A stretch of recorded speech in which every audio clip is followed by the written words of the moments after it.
अस्सलाम वालेकुम dear students, क्या हाल है जी आपकी। उम्मीद करता हूँ आप सारे ठीक और खुशहाल होंगे। शुरू करते हैं अल्लाह के बाबरकत नाम से जो बहुत ही मेहरबान और निहायत रहम करने वाली ज़ात है। डियर स्टूडेंट्स, ये बहुत ही इंपॉर्टेंट वीडियो है ये वाली आप लोगों के लिए। उसकी वजह है कि इसके अंदर मैंने आपको 2-3 बड़ी इंपॉर्टेंट चीज़ें बतानी है। नंबर 1 तो जो लिटरेसी मोबिलाइज़र का टेस्ट है उसके डिले होने की क्या वजूहत हैं, रियल जो वजह है वही आपके सामने लेकर आएँगे, क्योंकि ये ऑथेंटिक फ़ोरम है अल्हम्दुलिल्लाह आपके लिए। आप चैनल को सब्सक्राइब करके बेल आइकन को ज़रूर प्रेस कर दें। लिटरेसी मोबिलाइज़र के टेस्ट के डिले होने की जो रियल वजह है वो एक लिटरेसी मोबिलाइज़र की ज़बान ही आपको सुनवाएंगे। मोहम्मद अशरफ है हमारे साथ विहाड़ी से, वो एज़ ए लिटरेसी मोबिलाइज़र इस वक्त वर्क कर रहे हैं और क्या कोर्ट का इशू चल रहा है वो सारी डिटेल उनकी ज़बानी आपको सुनवाएंगे। नंबर 2, जो पीएमएस मिनिस्टेरियल कोटा की सीट्स आ रही थी 18 सीटें, उनका क्या ऐसा इशू हुआ है कि वो एडवर्टाइजमेंट अभी तक नहीं आ सकी, वो भी डिटेल मैं आपको बताने वाला हूँ। तो ये वीडियो आपके लिए बहुत इंपॉर्टेंट है।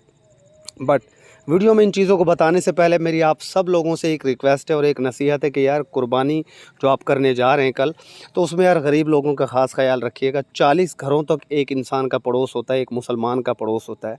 और हमारे नबी पाक ने पड़ोसियों के बड़े हकूक़ रखे हैं। सहाबा कराम तो ये तक सोचने लग गए थे, जब नबी पाक सल्लल्लाहु अलैहि वसल्लम पड़ोसियों के हकूक़ बयान करते थे तो सहाबा कराम ये सोचने लगे थे कि कहीं नबी पाक सल्लल्लाहु अलैहि वसल्लम पड़ोसियों के हकूक़ विरासत के अंदर भी ना रख दें। ये तक सहाबा कराम सोचने लग गए थे, यानी इतने हकूक़ हैं आपके ऊपर, किनके, आपके पड़ोसियों के, और आपकी ड्यूटी है कि आप उनका ख्याल रखें। अगर आपके इर्द गिर्द कुछ गरीब लोग हैं, ख़ासकर आपने कम से कम एटलीस्ट अपने 40 घरों तक तो ज़रूर देखना है ना आपके घर के करीब, तो उन तक आपने कुर्बानी का गोश्त ज़रूर बिल ज़रूर पहुँचाना है। और अगर आप इन घरों का ख्याल नहीं रखते तो फिर आपकी कुर्बानी बिल्कुल बेकार है, कोई फ़ायदा नहीं है, वो जस्ट एक दिखावा है। ठीक है जी। चलें जी, आज की वीडियो की तरफ चलते हैं। देखें जी, पीपीएससी में फ़िलहाल मैं आपको अपकमिंग पोस्ट्स के बारे में थोड़ा-सा बता देता हूँ। ये देखिए, जूनियर क्लर्क की पंजाब पब्लिक सर्विस कमीशन में 25 पोस्ट्स आ रही हैं। उसके बाद स्टेनोग्राफ़र की ये देखें नेक्स्ट 154 पोस्ट्स हैं एसएनजीएडी के अंदर। और उसके बाद नेक्स्ट जो है स्टेनोग्राफ़र के मज़ीद 47 पोस्ट्स हैं। नीचे अकाउंटेंट की देखें 20 जॉब्स आने वाली हैं। उसके बाद नीचे जो है एमडीए मुल्तान डेवलपमेंट अथॉरिटी में 14 सीट्स हैं। और उसके बाद इंस्पेक्टर पुलिस डिपार्टमेंट के अंदर 86 सीट्स आने वाली हैं। गो कि सारी की सारी सीटें सुनने में यही आ रहा है कि ये कोटा की सीट्स होंगी, सिर्फ पुलिस डिपार्टमेंट के लोग ही अप्लाई कर सकेंगे। लेकिन एक ख़बर ये भी आ रही है कि शायद कुछ सीटें ओपन मेरिट की भी होंगी। ये ख़बर फेक है या रियल है इसको मैं कंफर्म करके बताऊंगा, लेकिन अभी ये सिर्फ एक उड़ती हुई खबर आई है तो मैंने कहा चलो आपको ये भी बता देता हूँ। उसके बाद नेक्स्ट यहाँ पर देखें इंपॉर्टेंट चीज़ है, provincial management service ministerial quota SNGAD services and general administration 18 seats. ये 18 सीटें अब तक अनाउंस हो जाती है, लेकिन एक इशू चल रहा है कोर्ट के अंदर। और सर्विसेज एंड जनरल एडमिनिस्ट्रेशन एसएनजीएडी के जो एम्प्लॉयज़ हैं वो वहाँ पर गए हैं कोर्ट के अंदर, और उनका मौक़िफ़ है कि इन जॉब्स के ऊपर सिर्फ़ और सिर्फ हम ही अप्लाई कर सकते हैं। जैसा कि आपने तहसीलदार मिनिस्टीरियल कोटा की सीट्स की एडवर्टाइजमेंट के अंदर देखा होगा, आप लोगों को पता होगा, अगर नहीं पता तो मैं बता देता हूँ। तहसीलदार मिनिस्टीरियल कोटा के ऊपर सिर्फ़ और सिर्फ वही लोग अप्लाई कर सकते हैं जो उस मिनिस्टीरियल स्टाफ का हिस्सा होते हैं, यानी एसएनजीएडी के अंदर वो अंदर काम कर रहे होते हैं। चाहे वो किसी कमिश्नर के ऑफिस में असिस्टेंट हो या क्लर्क हो, मतलब सिर्फ और सिर्फ वहाँ पर क्लैरिकल स्टाफ ही अप्लाई कर सकता है जो एसएनजीएडी का हिस्सा हो। इसके एसएनजीएडी के अंदर जितने भी डिपार्टमेंट्स आते हैं वो सारे उसके अंदर लिखे होते हैं। लेकिन ये जो प्रोविंशियल मैनेजमेंट सर्विस है मिनिस्टेरियल कोटा, इसमें क्या है कि इसमें कोई भी बंदा अप्लाई कर सकता है। चाहे आप पुलिस के महकमे में हैं, चाहे आप वार्डन पुलिस में हैं, आप पेट्रोलिंग में हैं, आप टीचर हैं, आप किसी भी गवर्नमेंट के महकमे में हैं, अगर आपकी रिक्वायर्ड एक्सपीरियंस आपके पास है तो आप एलिजिबल होते हैं। 17वें स्केल की पोस्ट आपको मिलती है, आप असिस्टेंट कमिश्नर या सेक्शन ऑफिसर या असिस्टेंट कमिश्नर आप बन जाते हैं। इसीलिए एसएनजीएडी वाले वहाँ पर गए हैं कि जी जिस तरह तहसीलदार के मिनिस्टेरियल कोटा में सिर्फ़ और सिर्फ हम ही लोग एलिजिबल होते हैं, लिहाजा यहाँ पर भी हमारा ही राइट बनता है कि ये सीटें सिर्फ़ और सिर्फ हमें मिलनी चाहिए।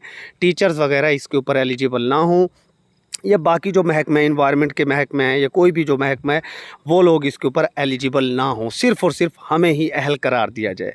बहरहाल चांसेस नहीं लग रहे कि वो ये केस जीतने वाले हैं, और उम्मीद यही की जा रही है कि बाकी लोग भी इसके ऊपर एलिजिबल होंगे जिनके ऊपर भी रिक्वायर्ड 5 ईयर्स एंड 8 ईयर्स का एक्सपीरियंस जिनके पास भी मौजूद है। ठीक है, तो वो बाकी चीज़ें अगर किसी को नहीं पता तो मुझसे कमेंट्स में पूछ लीजिएगा, बाकी मैं इन्फॉर्मेशन भी आपको प्रोवाइड कर दूँगा।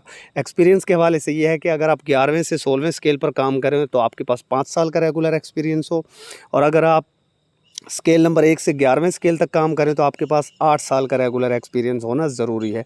अब ये रेगुलर और कॉन्ट्रैक्ट की जो कहानी है उसके ऊपर फ़िलहाल मैं बहस नहीं करना चाहता, ठीक है जी। तो फ़िलहाल आखिरी ख़बर यही है कि सर्विसेज एंड जनरल एडमिनिस्ट्रेशन के जो लोग, जो एम्प्लॉइज़ कुछ लोग वहाँ पर गए हैं, केस कोर्ट के अंदर है, इसी वजह से एडवर्टाइजमेंट लेट है। बट इंशाल्लाह विदिन 2 मंथ्स ये प्रॉब्लम आपका रिज़ॉल्व हो जाएगा और ये सीट्स बहुत जल्द पीपीएससी की तरफ से अनाउंस कर दी जाएंगी। नेक्स्ट जिस खबर का आपको इंतज़ार है जी, इम्पोर्टेंट खबर के जो लिटरेसी मोबिलाइज़र का इशू है वो क्या है, तो ये जनाब मोहम्मद अशरफ है मेरे साथ, लिटरेसी मोबिलाइज़र के तौर पर काम कर रहे हैं, विहाड़ी से ताल्लुक़ है। C33 इनका अकेडमी के अंदर रोल नंबर था। इनसे मैंने पूरी डिटेल ली है। तो ये कहते हैं कि सर कोर्ट के अंदर हमारे लोग गए थे और वो 3 फेजेज़ में गए थे। कुछ लोग पहले गए तो कोर्ट ने अपना एक फ़ैसला दिया कि जनाब पहले जो लिटरेसी मोबिलाइज़र्स काम कर रहे हैं आप लोग उनको रेगुलर करें, तब ये रिक्रूटमेंट नई आप जो है इसको कंटिन्यू कर सकते हैं, अदरवाइज़ नहीं कर सकते। फिर फ़ेज़ 2 में मज़ीद लोग गए, वो उससे अपर कोर्ट की तरफ गए। जब पीपीएससी ने उनके फ़ैसले को नहीं माना या उसके ऊपर प्रॉपर अमल दरामद ना हो सका, तो फिर एक और फ़ैसला निकल कर सामने आया कि जी चलें जो 14वें स्केल की जॉब्स हैं ना वो डिपार्टमेंट खुद उनके ऊपर डिपार्टमेंट खुद भर्ती करेगा, और 14 के ऊपर यानी 16वें स्केल की या कोई और भर्ती आएगी तो वो पीपीएससी के ज़रिए होगी। ये भी एक नई बात सामने निकल कर आई। बहरहाल अभी फाइनल डिसीजन कोर्ट का नहीं आया है। क्या सारी की सारी सिचुएशन है, ये ज़रा आप इनकी ना ऑडियो सुन लीजिए अशरफ साहब की, तो आपको बातें ज़्यादा क्लियर हो जाएंगी। अस्सलाम वालेकुम सर लिटरेसी मोबिलाइज़र के हवाले से जो बात है ना, इसका टेस्ट क्यों नहीं हो रहा, उसकी वजह यह है कि लिटरेसी मोबिलाइज़र जो ऑलरेडी काम कर रहे हैं डिपार्टमेंट में, उन्होंने केस किया हुआ है डिपार्टमेंट के ख़िलाफ़ कि हमें रेगुलर किया जाए ना। और केस भी उन्होंने 3 फेजेज़ में किया हुआ है। कुछ लोग पहले फेज़ में गए थे 2020 में, कुछ लोग 2022 में गए और कुछ लोग तो तकरीबन 2023 में जो है ना केस में गए हैं। अब जो केस पहला था ना 2022 वाला केस था, फेज़ 1 वाले जिन्हें हम कहते हैं, उनके हक में केस आ चुका है। उन्होंने कहा है कि बिलो 16 जो है उन्हें स्क्रूटनी कमेटी के ज़रिए अब हायर कर लें, ठीक है। और अबव 16 एंड अबव वाले जो हैं उन्हें थ्रू पीपीएससी ले आए। ये अब कोर्ट की एक डायरेक्शन है, कोर्ट का एक डिसीजन है। उसके बाद सेकंड और थर्ड वालों को कोर्ट ने इकट्ठा कर दिया, एक ही केस दे दिया, क्योंकि हम तो गए थे स्टे लेने के लिए, ठीक है। उन्होंने कहा कि भी रिक्रूटमेंट प्रोसेस जो है वो जारी रखें जो हमें स्टे मिला है, लेकिन जब तक इनके केस का कोई फैसला नहीं हो जाता तब तक आप इन्हें जो एलएम्स की रिक्रूटमेंट है उसका फाइनल नोटिफिकेशन नहीं करेंगे। मतलब कि कोर्ट ने मशरूत कर दिया कि जो केस में गए हुए हैं लोग, उनका फैसला आने के बाद उनकी हायरिंग होगी। तो इस वजह से जो है वो इसका टेस्ट जो है डिले हो रहा है लिटरेसी मोबिलाइज़र का। तो यही बात है sir, thank you so much, आपने मुझे याद किया। चलिए जी, ये मोहम्मद अशरफ की आपने बातें सुनी हैं तो बातें क्लियर हो गई हैं कि लिटरेसी मोबिलाइज़र के हवाले से ये लोग कोर्ट में गए हुए हैं और कोर्ट ने भी अपना मशरूत फ़ैसला जारी कर दिया। पीपीएससी को हुक्मनामा एक जारी किया गया है कि जी जब तक आप लोग इनका मसला हल नहीं करते, जो पुराने लिटरेसी मोबिलाइज़र्स कॉन्ट्रैक्ट पर काम कर रहे हैं वो अभी तक असल में रेगुलर नहीं हो सके, या तो इन्हें रेगुलर करो, अदरवाइज़ जो आप वाली जो भर्ती है उसको ज़रा थोड़ा सा पेंडिंग में रखो। बट ये टेस्ट होंगे ज़रूर, ठीक है। बहुत जल्द फाइनल डिसीजन भी आ जाएगा इसके हवाले से, क्योंकि अभी जो है ना फ़ेज़ 3 का फ़ैसला, लास्ट फ़ैसला नहीं आया। ये फ़ेज़ 2 के फ़ैसले की हम बात आपको बता रहे हैं। फ़ेज़ 3 का जो फ़ैसला है वो भी बहुत जल्द इंशाल्लाह सामने आ जाएगा और पीपीएससी को ऑर्डर्स मिल जाएंगे कि वो रिक्रूटमेंट का अमल अपना पूरा करे और उधर से उनको भी रेगुलर कर दिया जाए। और अगर ये हो जाता है जी, वो भी रेगुलर हो जाएँ और आपको भी रिक्रूट कर लिया जाए, तो ये दोनों के लिए फ़ायदा मंद होगा कि जी वो भी चलो रेगुलर हो जाएँ और नए लड़के लड़कियों को भी बेचारों को मौका मिल जाए और वो भी लिटरेसी मोबिलाइज़र के तौर पर अपनी खिदमत सरअंजाम दे सकें इस मुल्क के लिए। तो ये सब के लिए एक बेहतर फ़ैसला होगा। तो उम्मीद करता हूँ जी आपके सवालों के जवाब मिल गए होंगे। मेरी तरफ से आप सबको एडवांस ईद मुबारक। खुश रहें और सबको खुश रखें। Stay blessed. अल्लाह हाफिज़।